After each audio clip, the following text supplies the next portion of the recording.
Bien, hermanos, pues muy buenos días a todos, hermanos.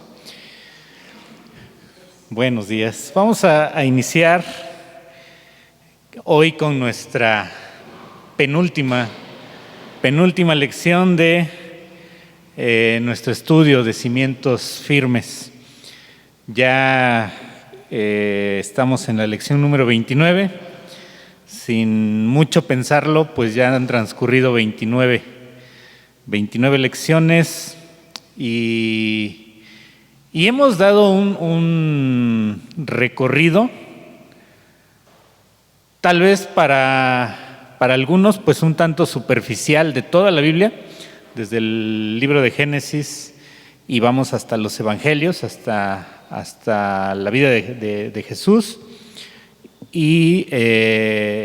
Pero el objetivo de este estudio no es ir detallando mucho cada etapa que nos presenta la palabra de Dios, sino en ese estudio tal vez superficial, no tan detallado quiero decir, ir viendo cómo se fue fraguando, cómo se fue llevando a cabo el plan perfecto de Dios para nuestra salvación, el plan que llamamos o que se le llama el plan de salvación y que culmina precisamente con el Señor Jesucristo y su obra de salvación. Así que antes de iniciar, quiero pedirles que inclinen su rostro y vamos a pedir la dirección de Dios para esta mañana, que ya está un poquito avanzada, pero vamos a entrar a nuestro estudio. Señor, te damos muchas gracias en esta mañana. Dios, gracias nuevamente por permitirnos estar reunidos. Gracias por tu presencia en nuestras vidas. Gracias por tu dirección, la dirección y la presencia de tu Espíritu Santo en nosotros. Y Señor, gracias porque podemos entrar a este momento donde estudiamos tu palabra, donde vemos en ella el consejo tuyo, la enseñanza tuya y podemos fortalecer nuestros cimientos, Señor, de manera que nuestra fe esté construida, esté edificada sobre una roca firme, sobre un cimiento firme que nada de este mundo pueda moverlo. Te agradecemos por nuestros hermanos aquí presentes y pedimos, Señor, por quienes aún han de llegar, que tú les bendigas y les traigas con bien. Te agradecemos y pedimos tu dirección, la guía de tu Santo Espíritu para hacer todo esto conforme a tu voluntad. En el nombre de Cristo Jesús. Amén. Bien, pues veíamos a lo largo de los estudios de cimientos firmes, pues cómo el Señor nos muestra a través de toda la Biblia que el plan de salvación no es un plan sacado de la manga, como es nuestro dicho, ¿no? No es algo que se le ocurrió pensando ahí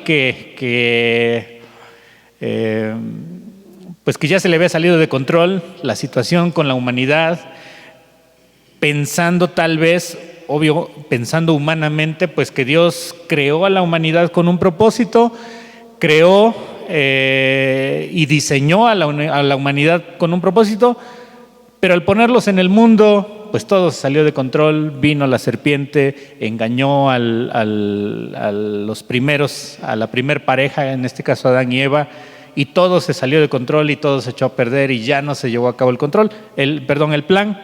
Y no es así, no es así.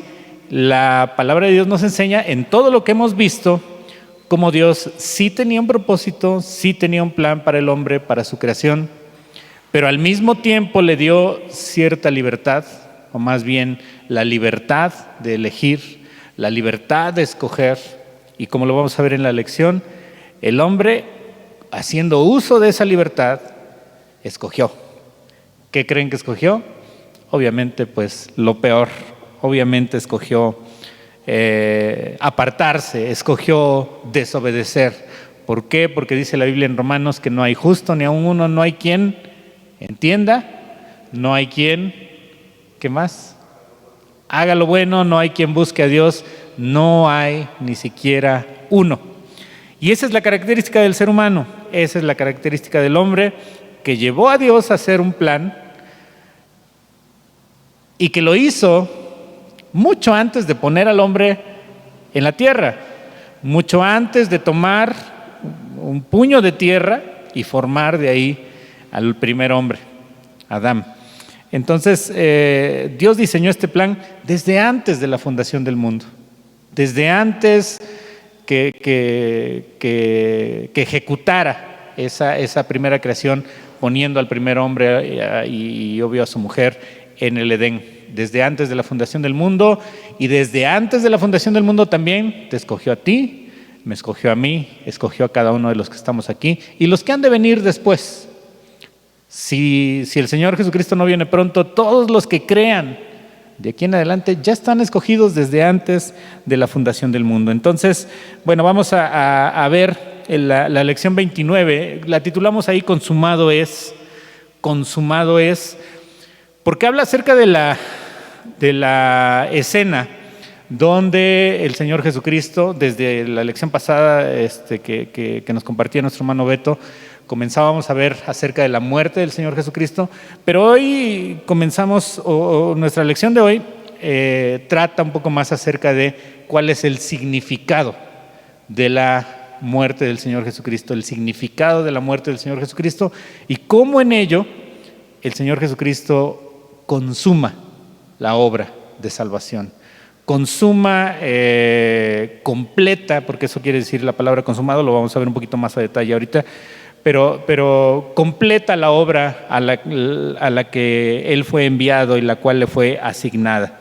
Entonces, quiero leer en 1 Corintios 5:7, dice 1 Corintios 5:7, limpiaos pues de la vieja levadura para que seáis nueva masa, sin levadura como sois, porque nuestra Pascua, que es Cristo, ya fue sacrificada por nosotros. Entonces, aquí nos habla el apóstol Pablo de que nuestra Pascua, y está haciendo alusión a aquella fiesta tan característica del pueblo judío, tan característica del pueblo de Israel, aquella fiesta que, ¿sí recuerdan cuándo fue instituida la Pascua para el pueblo de Israel? ¿Sí recordamos? ¿Cuándo fue instituida? ¿Cuándo fue la primera vez que se celebró? Lo vimos a través de las lecciones. Cuando fueron libertados, el pueblo de Israel fue libertado de Egipto. Faraón no los quería dejar ir, no los quería liberar, y sin embargo Dios envía muchas plagas, muestras de su poder, muestras de su justicia, de su grandeza, pero también muestras de su misericordia. ¿Por qué? Porque en medio de toda esa mortandad y en medio de todo ese juicio para el pueblo de Israel, hubo salvación para el pueblo de Israel, para el pueblo escogido, para el pueblo de Dios. Y de eso se trató la Pascua, de pasar por alto precisamente, que la muerte pasara por alto a los hijos de Dios, a los escogidos de Dios, al pueblo de Israel, pero no sin antes, pues que el pueblo de Israel tuviera cierta acción, o poner más bien su fe en acción. ¿Por qué? Porque al pueblo de Israel le fue instruido algo. ¿Qué tenían que hacer para que la muerte pasara por alto las casas de los israelitas? Exacto, sacrificar un cordero primero. Sacrificar un cordero tenía que tener ciertas características, sacrificarlo, entre una familia, si eran familias pequeñas, pues entre 2 o 3. ¿Y qué tenían que hacer? Untar la sangre, dice, en los dinteles. Tal vez si estuviéramos en ese momento podríamos decir, bueno, pero ¿qué poder tiene la sangre? ¿O qué magia es esta? Y no era una magia, era simplemente una muestra de que ellos estaban ejercitando su fe. Y por eso a lo largo de las lecciones hemos visto tres cosas que han estado presentes en cada una de las acciones que Dios ejecuta para con su pueblo, para con sus escogidos. Tiene que haber un sacrificio, tiene que haber sangre, ¿y qué más? Y tiene que haber fe.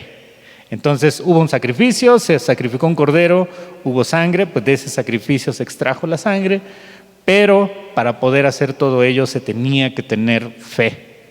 No era algo nada más mecánico de decir, bueno, voy a poner esto, voy a hacer esto, voy a decir estas palabras o algo así. No, se tenía que tener fe, se tenía que tener confianza en lo que Dios había mandado. En nuestros estudios hemos repasado la historia de la Pascua en Egipto. Dios les dijo a los israelitas cuando todavía eran esclavos en Egipto que los iba a liberar con la Pascua. Aparte de las instrucciones que Dios les dio de cómo sacrificar el cordero y untar la sangre en el marco de la puerta de la casa, también les instruyó a celebrar cada año la Pascua. A partir de ese momento, esa celebración, esa fiesta se tenía que hacer cada año. Cada año. ¿Por qué? Porque tenían que tener presente en la mente, tenían que tener presente cómo Dios los liberó, cómo Dios mostró su misericordia, cómo Dios les liberó de la esclavitud. Entonces, cada año tenían que celebrar la Pascua perpetuamente, era un mandamiento. Dios dijo que debían celebrar la Pascua como una ley permanente. Eso lo vemos en Éxodo. Si quieren anotar la cita, no lo vamos a leer. Éxodo 12:2 y Éxodo 12:14 es donde Dios instituye la Pascua para el pueblo de Israel, pero no solo en el momento que los libera de Egipto, sino cada año. Cada año tenía que ser un recordatorio de lo que Dios había hecho con ellos. Pero todo esto de la Pascua y todo esto de los animales que se tenían que sacrificar, todo esto de la sangre, de los rituales que se tenían que hacer, todo esto, pues aparentemente podemos decir, bueno, ¿por qué Dios hizo eso? ¿Por qué todas esas instrucciones tan complicadas, tan complejas, tan difíciles de llevar? Obvio, pues difíciles para nosotros, ¿verdad? Porque nos adentramos tal vez en el libro de Éxodo, Levítico, Números hasta Deuteronomio, y todas esas instrucciones vemos, no, pues sería bastante difícil que las lleváramos a cabo nosotros. Pero ¿por qué Dios lo hizo? Todo lo que vemos en las Escrituras, en el Antiguo Testamento, vemos ya después de recorrido todo el panorama e instalados hasta donde estamos ahorita en la muerte de Jesucristo, que todo esto era sombra, y lo dice la palabra de Dios, era sombra de lo que había de venir. ¿Qué quiere decir que era una sombra? Era como un ensayo. Todo eso era una figura de lo que se iba a cumplir en Cristo. Todo eso era un ensayo. Y precisamente la palabra en hebreo, la palabra fiesta, tiene uno de sus significados es eso, ensayo. Entonces las fiestas que Dios instituye para el pueblo de Israel son eso, son un ensayo que el pueblo de Israel estaba llevando a cabo y que sin saber estaba apuntando todo al Señor Jesucristo, a la persona de Cristo, a cuando el Señor Jesucristo, siendo el Hijo de Dios, iba a ser enviado a cumplir una obra, a cumplir un encargo, una encomienda. Y todo lo que Dios había mandado al pueblo de Israel como fiestas, como celebraciones, como rituales, como ordenanzas, como leyes, todo eso iba a ser ejecutado, todo eso iba a ser cumplido en Cristo. Y mientras tanto, todo eso eran ensayos.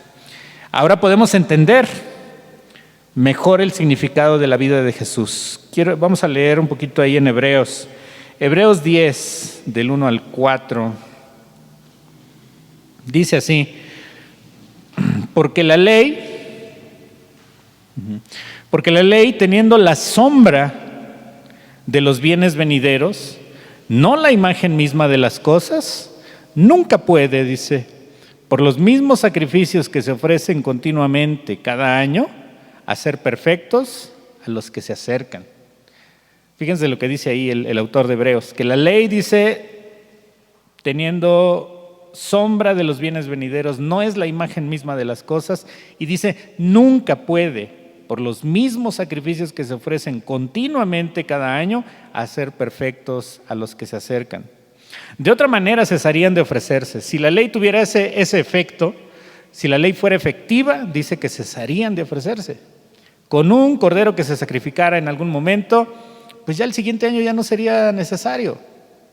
Dice, de otra manera sería necesario o cesarían de ofrecerse. Pues los que tributan este culto limpios una vez no tendrían ya más conciencia de pecado. Pero en estos sacrificios cada año se hace memoria de los pecados. Fíjense, esa es la utilidad de la ley. ¿Cuál es la utilidad de los sacrificios? Dice que en estos sacrificios ofrecidos cada año se hace memoria de los pecados. La ley entonces, los sacrificios, los holocaustos, ¿cuál era su objetivo? Era traer a la memoria los pecados. Que la gente estuviera consciente, soy pecador, soy impuro, soy indigno, soy pecador. Ese era el objetivo de todos los mandamientos, de la ley. Dice, se hacía memoria de los pecados, versículo 4, porque la sangre de los toros y de los machos cabríos no pueden, y aquí es terminante el término, no pueden quitar los pecados. No pueden. La sangre de los toros, de los machos cabríos, no pueden. Simplemente pueden traer a la memoria los pecados, pero no pueden quitarlos. Es necesario que cada año se estén purificando, es necesario que cada año se estén recordando, es necesario que cada año se estén arrepintiendo de esos pecados. Porque ese es el objetivo de recordar los pecados. Que podamos ser conscientes de que somos impuros delante de Dios, de que somos indignos delante de Dios y podamos estar en constante arrepentimiento de nuestra conducta, de nuestros pecados, de nuestras ofensas delante de Dios. Entonces dice que ese era el objetivo. Nunca podían hacer limpios a los que se acercan. El objetivo era traer a la memoria los pecados y dice que esa sangre no podía quitar los pecados, borrarlos completamente. Ahí mismo en el 10, pero los versículos 9 y 10, dice, y diciendo luego, he aquí que vengo, oh Dios, y ahí está hablando el Señor Jesucristo, para hacer tu voluntad. Quítalo primero para establecer esto último. ¿A qué se refiere con lo primero? A la ley, lo antiguo. Aquello que fue instituido por medio de los mandamientos, por medio de la ley, por medio de las cosas que los israelitas, en este caso los judíos, el pueblo escogido, podía llevar a cabo. Eran obras que ellos podían ejecutar. ¿Por qué? Porque podían dentro de su ganado, criar el ganado obviamente, escoger de ello y ofrecerlo a Dios. ¿Podían ellos hacer todo eso? Sí lo podían hacer. Pero dice, quita eso primero para establecer esto último. Versículo 10. En esta voluntad somos santificados mediante la ofrenda del cuerpo, ¿de quién? De Jesucristo. ¿Hecha cada año? No. Dice, hecha una vez para siempre. Y vemos cómo entonces en Jesucristo se cumple totalmente todo aquello que había sido figurado a través de la ley, a través de los sacrificios, a través de los animales, se cumple en Cristo y ya no es un sacrificio cada año. Es un sacrificio hecho una vez y para siempre. La ley de Moisés era solamente una sombra de los bienes que habían de venir y no era la presencia verdadera de la consumación de la obra de Dios. Por eso dice Hebreos que la ley nunca puede hacer perfectos a quienes se acercan cada año a Dios para ofrecer los mismos sacrificios. Pues si la ley realmente pudiera purificarlos del pecado, ya no se sentirían culpables y ya no habría necesidad de ofrecer cada año los sacrificios, se dejarían de ofrecer los sacrificios. Pero estos sacrificios sirven más bien para hacerles recordar sus pecados cada año, ya que la sangre de los toros, y aquí estamos mencionando lo que dice Hebreos, la sangre de los toros y de los chivos no puede quitar los pecados. Aquí vengo para hacer tu voluntad, es decir, que quitar aquellos sacrificios antiguos y poner en su lugar un sacrificio nuevo. Un sacrificio nuevo, pero ya no es constante, sino ya nada más es una vez, hecho una vez y para siempre. Dios nos ha consagrado porque Jesucristo hizo la voluntad de Dios al ofrecer su propio cuerpo. Ahí el Señor Jesucristo ya no hizo como hacían los sacerdotes. ¿Qué hacían los sacerdotes? ¿Se ofrecían ellos mismos? No. Los sacrificios, o más bien los sacerdotes ofrecían sacrificios, pero ¿de qué manera era? Un cordero, lo sacrificaban y entraban al lugar santo, al lugar santísimo, una vez al año. Entraban y ofrecían, pero no ofrecían ni siquiera su propia sangre, ofrecían una sangre ajena, en este caso de un cordero. Pero el Señor Jesucristo, ¿qué hizo? Siendo el Cordero de Dios y siendo también el sacerdote, Él mismo ofrece sangre, pero no sangre ajena, ofrece su propia sangre, su propio cuerpo, lo ofrece en un sacrificio hecho una sola vez y para siempre. Jesús vino a ofrecer el único sacrificio que quita el pecado. Y a lo largo de la historia del pueblo de Israel, lo que mencionábamos hace un momento, podemos ver cómo la humanidad, teniendo libertad de decisión, Dios le da a la humanidad esa libertad de decidir. ¿Qué creen que es lo que decide la humanidad? Dice ahí Jueces, en el libro de Jueces 21-25, nos habla de una de las características de la humanidad, principalmente en esos tiempos, pero eso caracteriza a todos los tiempos. Dice, en estos días, es el último versículo de Jueces, en estos días no había rey en Israel, y ¿qué dice? Cada uno hacía lo que bien le parecía. Cada uno hacía lo que bien le parecía. Entonces, cuando la gente tiene esa libertad, cuando la gente tiene el libre albedrío de escoger, podemos ser testigos cómo la gente escoge siempre lo malo. Dice también en el libro de Génesis, cuando habla de cómo eran los días de Noé, ¿cómo eran esos días? Dice que la gente solamente pensaba ¿en qué? Continuamente en el mal, solamente en hacer el mal. Y a lo largo de la historia se ven muchos ejemplos de cómo la gente se corrompe, de cómo la gente busca solamente alejarse de Dios. Y ahí está el ejemplo de Sodoma y Gomorra. Cómo en su afán de complacer sus propios deseos, se alejan totalmente de Dios. Está el ejemplo de Babel, y cómo en su afán también de querer ser como Dios, de querer escalar y llegar a una posición de altura, obviamente usurpando la autoridad de Dios, su intención continuamente es hacer únicamente el mal. Entonces cada quien hace lo que decide, y para eso fue necesario entonces que viniera un Cordero y que viniera el Señor Jesucristo a quitar el pecado de toda la humanidad. ¿Qué significa entonces la muerte de Jesús? Marcos 15, 33 y 34.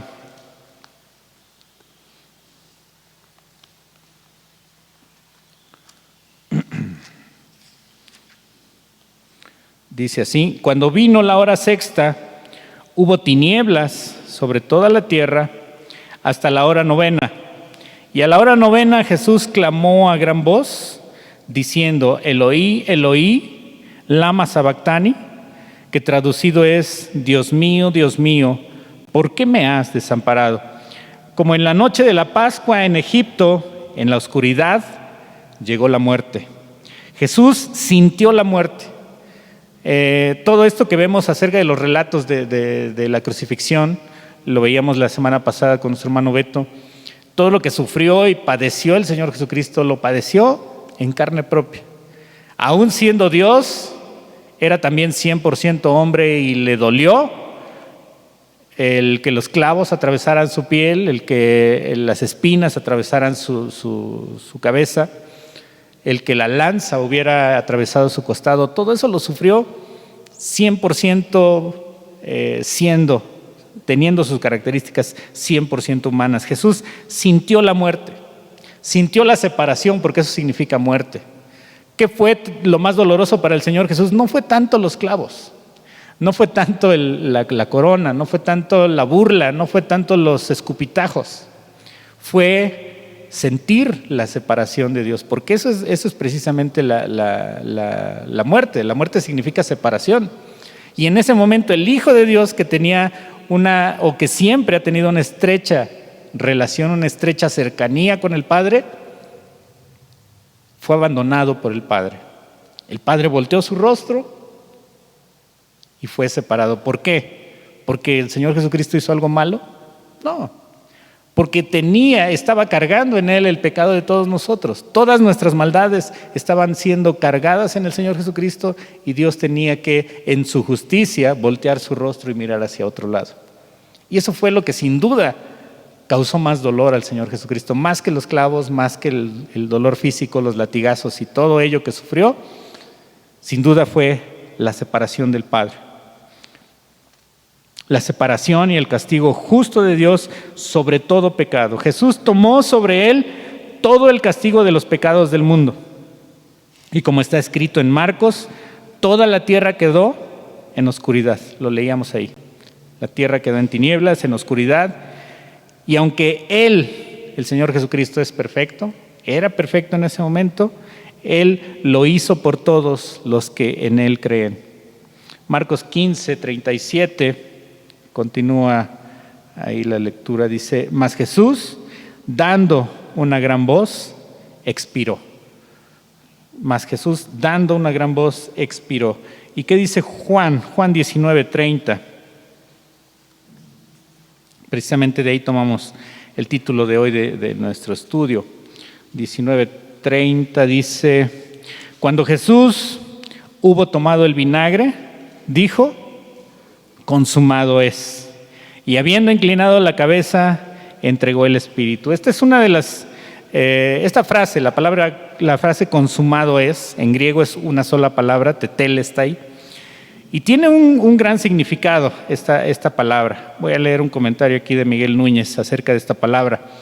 La palabra griega tetelestai, la cual significa consumado es, fue usada en la antigüedad de diferentes maneras.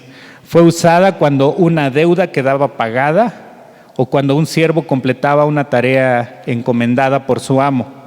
Al igual era usada por artistas que al terminar su obra inspeccionaban su arte y estaban complacidos con ella.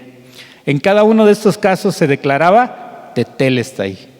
Era utilizada en el templo cuando se presentaba un cordero de 1 año de edad para sacrificio y se ofrecía la ofrenda. El sumo sacerdote tenía que inspeccionar el cordero antes de ofrecerlo, y si el cordero era perfecto, sin mancha, entonces el sacerdote, habiendo inspeccionado, decía tetelestai, consumado es. La palabra tetelestai está adecuada, tanto pensando en Jesús como pagando una deuda, como en el caso de que Jesús estuviera diciendo: ya terminé la obra. Jesús, como siervo, se presenta delante del Padre y le dice: ya terminé la obra, consumado es. A Jesús le fue asignada una tarea, la cual fue completada en la cruz. Había, a la hora de Él morir, a la hora de Él morir, al decir tetelestai, estaba declarando la consumación de su obra. Al morir en la cruz, Jesús también estaba pagando por el pecado de los hombres, una deuda que quedó pagada por Él. Completó todo lo que necesitaba hacer, cumplió con la ley a cabalidad. Él estaba listo para morir y 3 días después resucitar. Entonces, todo esto que comienza allá en Egipto, todo esto que comienza allá cuando Faraón se puso necio, se puso totalmente rebelde a la voz de Dios, todo eso que comenzó ahí con la Pascua termina con la muerte del Señor Jesucristo, y cuando Él dice consumado es, cuando Él dice se ha terminado la obra, se ha pagado la deuda, ya está completo el sacrificio, ya no hay nada más que hacer, ya no hay más corderos que sacrificar, ya no hay más sangre que derramar, todo está cumplido, todo está terminado, todo está pagado. Eso es lo que quiso decir cuando dice consumado es, todo está cumplido, toda esa obra había sido terminada por el Señor Jesús. Incluso todo aquello que se figura cuando recordamos la historia de Abraham, cuando Dios le dice, le pide algo que para cualquier padre sería muy difícil de cumplir. ¿Qué le pide a Abraham? Su propio hijo, Isaac. Toma tu hijo, tu único Isaac. Recuerdas, me llama la atención mucho esas palabras. Dice, toma tu hijo, tu único Isaac, aquel a quien amas, aquel a quien amas. Ve y ofrécelo. Ve y sacrifícalo. Ve y mátalo. Imagínense el dolor de Abraham, imagínense el sentimiento de Abraham de que Dios le esté pidiendo eso. Tu hijo, tu único. Y le dice todavía la frase, aquel a quien amas. ¿Qué sentiríamos nosotros si Dios nos pidiera eso? Si a Beto le dijeran toma a Paolo, si a mí me dijeran toma a Isra, si a Eve le dijeran toma a Omar, ve y sacrifícalo.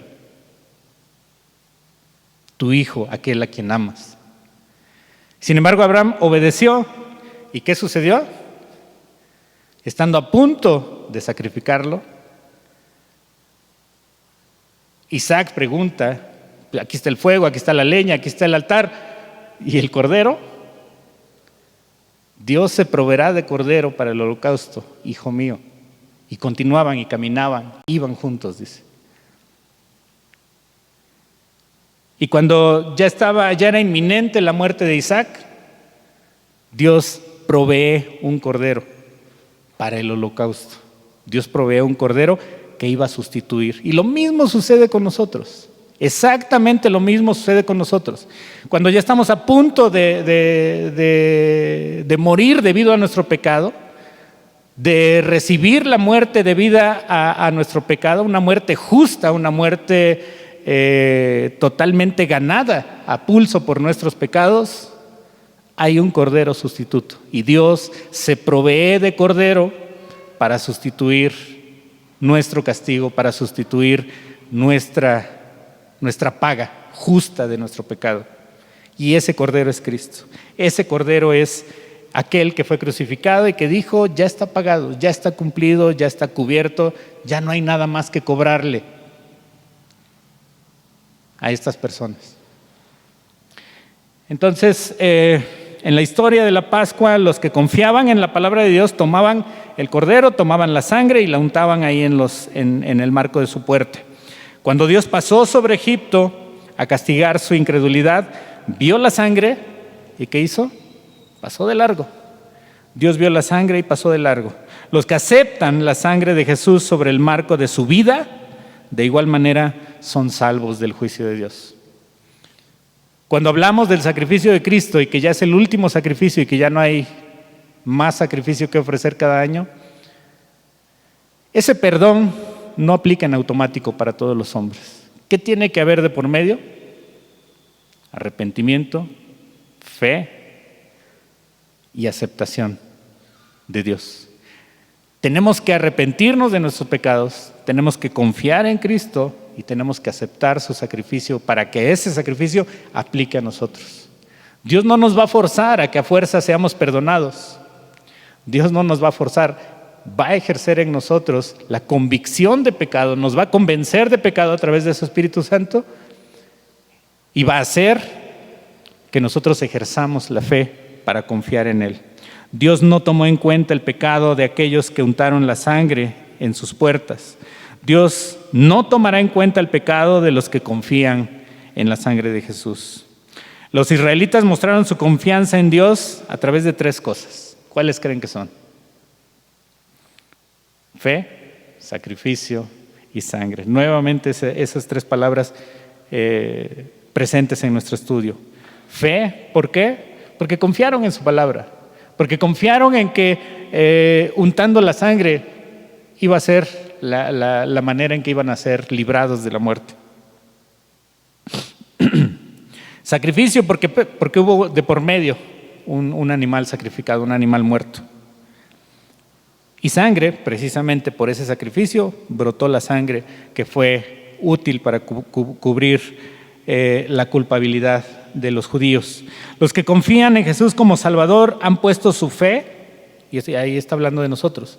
Los que confiamos en Jesús como Salvador hemos ejercitado la fe. Y dice la palabra de Dios que eso no es algo nuestro, algo espontáneo, algo que nosotros tengamos la capacidad de ejercer. Aún la fe es un don de Dios. Es algo, una obra de Dios en nosotros, y Él hace que nosotros tengamos fe en Jesús. Jesús, el Cordero de Dios que quita el pecado del mundo, ahí sí aplica. Jesús es el Cordero de Dios que ¿qué hace? ¿Cubre el pecado? Lo quita,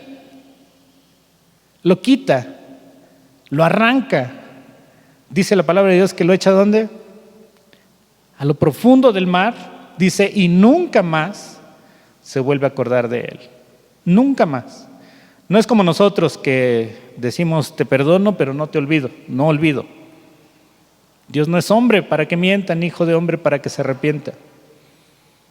Dios perdona y nunca más se vuelve a acordar de nuestros pecados. Él es el único sacrificio que quita, que borra, que erradica totalmente el pecado del mundo. ¿Qué sucedió también cuando murió el Señor Jesucristo? También lo mencionaba hace una semana nuestro hermano Beto, pero hoy también lo tenemos que mencionar. Recordemos que en el tabernáculo y luego en el templo, ¿qué había entre el lugar santo y el lugar santísimo? ¿Sí recuerdan? Una cortina. Nuestra versión habla de esa parte como un velo. Para nosotros, para nuestros días, ¿qué es un velo? Una tela, pero muy delgadita, ¿verdad? Normalmente decimos un velo, como el velo de las novias, ¿no? Es un velo muy delicado, muy sencillo, muy ¿mandé? Frágil, exactamente. En ese caso, el velo del templo que había entre el lugar santo y el lugar santísimo no era así delgadito. Era un velo muy, muy grueso, era de un tejido muy, muy grueso. No tengo exactamente las medidas, pero en algún momento me parece que el dato era que tenía unos 20 centímetros de grosor el velo. Entonces, está lo ancho, pero el grosor es esto, unos 20 centímetros. Eso era el velo que separaba el lugar santo del lugar santísimo. ¿Por qué era necesaria esa separación? Porque Dios habitaba en el lugar santísimo y no era fácil que una persona estuviera expuesto a la gloria de Dios. Dios descendía en el lugar santísimo donde se encontraba el arca de la alianza, y ahí era donde entraba normalmente el sacerdote cada año a ofrecer el sacrificio. Pero el sacerdote no se podía presentar así como normalmente viniendo del campo, o viniendo de su casa, o viniendo... No, tenía que tener una preparación especial el sacerdote, ofrecer sacrificios por sí mismo y luego poder entrar y ofrecer el sacrificio por el pueblo. Había riesgo de que al entrar al lugar santísimo, ¿qué sucediera? El sacerdote muriera fulminado porque no entrara totalmente purificado de sus pecados. Tanto era ese riesgo que en las vestiduras del sacerdote se le colgaban un tipo de campanillas. Tenían que hacer ruido esas campanillas. Si afuera escuchaban que se escuchaban las campanillas, bueno, el sacerdote está vivo todavía.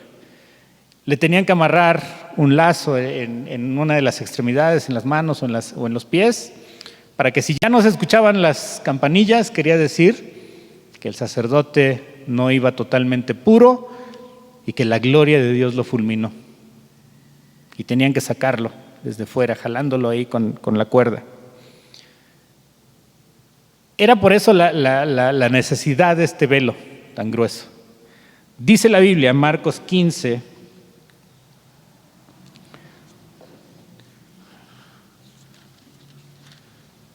un favor, ¿tendrán un vasito de agua? Marcos 15, 37 y 38.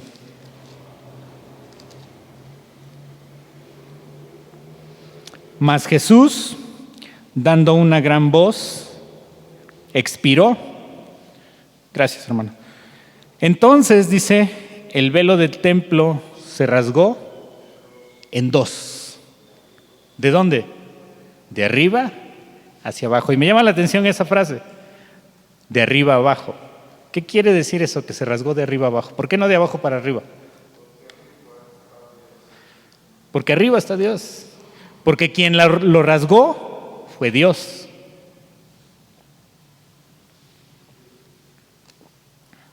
Quien abrió el acceso a su misma presencia fue Dios. El hombre no ganó nada. El hombre no es capaz de nada. El hombre no es capaz de acceder a la presencia de Dios y de presentarse delante de Dios apto, agradable delante de Dios. El hombre no es capaz de, con ninguna obra, presentarse a Dios como algo aprobado. Es necesario que Dios haga la obra, es necesario que Dios haga todo. Es necesario que Dios abra el acceso. Es por eso que Dios rasgó el velo del templo y dice que el velo se rasgó de arriba hacia abajo. Indica que la apertura a la presencia de Dios es de Dios hacia el hombre y no del hombre hacia Dios. Y en eso están equivocadas todas las religiones, porque precisamente las religiones hacen eso. Uno de los objetivos y en lo que se parecen todas las religiones es ¿qué puede hacer el hombre para acceder a Dios? ¿Qué puede hacer el hombre para agradar a Dios? ¿Qué puede hacer el hombre para ser aceptable delante de Dios? Nada.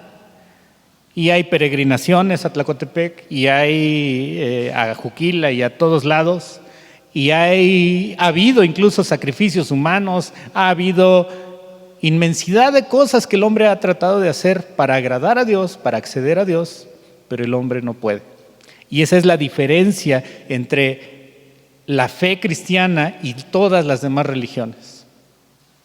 Si alguien nos pregunta, bueno, ¿en qué se diferencia el cristianismo que tú predicas o que tú practicas con todas las demás religiones? Es que el hombre busca a Dios, pero para el hombre es imposible acceder a Dios. El evangelio, sin embargo, es que Dios busca al hombre y lo encuentra. Dios abre el acceso, Dios rompe el velo de arriba hacia abajo y le otorga acceso al hombre a través del sacrificio de Cristo. Esa es la diferencia. Que el hombre, por más que se esfuerza, nunca puede agradar a Dios, nunca puede llegar a Dios. Y sin embargo, en el verdadero evangelio es que Dios busca al hombre y lo encuentra y le otorga el acceso. El velo del templo entonces se rasgó de arriba abajo. El pecado del hombre impedía el paso a la presencia de Dios. ¿Y quién rasgó el velo? Ya lo vimos, fue Dios mismo, y lo hizo a través de la muerte del Señor Jesús, y a través de esa muerte el camino a Dios está abierto para siempre. Hebreos 10, 19 y 20, ya casi para concluir. Así que, hermanos, y fíjense lo que dice el autor de Hebreos, trayendo haciendo alusión al velo rasgado, dice, así que, hermanos, teniendo libertad para entrar, ¿dónde? En el lugar santísimo, no por los méritos de nadie, dice, sino por la sangre de Jesucristo, por el camino nuevo y vivo que ¿quién abrió? Dice que Él nos abrió a través del velo, esto es, de su carne. Y teniendo un gran sacerdote sobre la casa de Dios, se está refiriendo a Cristo, que dice el versículo 22, acerquémonos con corazón sincero, en plena certidumbre de fe, purificados los corazones de mala conciencia y lavados los cuerpos con agua pura. Mantengamos firme sin fluctuar la profesión de nuestra esperanza, porque fiel es el que prometió. Considerémonos unos a otros para estimularnos al amor y a las buenas obras, no dejando de congregarnos como algunos tienen por costumbre, sino exhortándonos, y tanto más cuando veis que aquel día se acerca. Entonces, el autor de Hebreos señala precisamente esa diferencia. Antes existía un velo, ahora ya ese velo se rasgó, está libre la entrada. Acerquémonos, pues, dice, confiadamente, purificados los corazones. Obviamente, no podemos acercarnos así como si nada. No podemos acercarnos así como venimos de caminar por el mundo y de traer los pies polvosos de pecado. No podemos acercarnos así nada más, purificados nuestros corazones de mala conciencia, dice, y presentarnos delante de Dios. Jesús fue crucificado, fue sacrificado una sola vez y derramó su sangre por todos los que creen en Él.